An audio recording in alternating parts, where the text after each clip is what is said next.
Sebelum puncak arus balik Lebaran yang diprediksi terjadi pada hari Minggu 14 April 2024 kemarin, jalan lintas timur Sumatera di kilometer 12 Palembang dipadati kendaraan dari Kabupaten Banyuasin. Menurut Kapam Wilayah Sukaremi Palembang, Kompol Ikang Adiputra, kepadatan tersebut sudah terjadi sejak Jumat lalu, dengan mayoritas kendaraan pribadi warga yang akan menghabiskan waktu berlibur ke Palembang, seperti tempat wisata, pusat perbelanjaan, dan lainnya. Pada puncak arus balik, diperkirakan volume kendaraan akan meningkat lebih dari 30% di jalan penghubung antar kabupaten kota itu. Untuk mengantisipasi kemacetan, kendaraan berat yang menjadi pemicu dikandangkan di kantong parkir terminal Alang-Alang Lebar.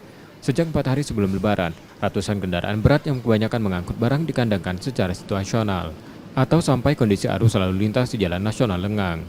Hal ini sesuai surat keputusan bersama atau SKB yang melarang kendaraan berat beroperasi selama arus mudik Lebaran. Rekayasa arus lalu lintas juga dilakukan di perbatasan Palembang-Banyuasin apabila terjadi kepadatan atau kemacetan. Yang dari daerah ingin ke kota Palembang, sehingga oleh karena itu rata-rata orang pengen ke kota Palembang, sehingga ini cukup ramai namun masih berjalan seperti itu. Berarti ini artinya ramai lancar ya?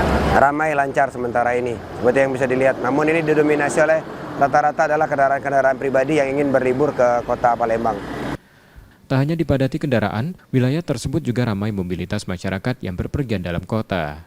Rizky Oktora, Tripida, Kompas TV, Palembang, Sumatera Selatan.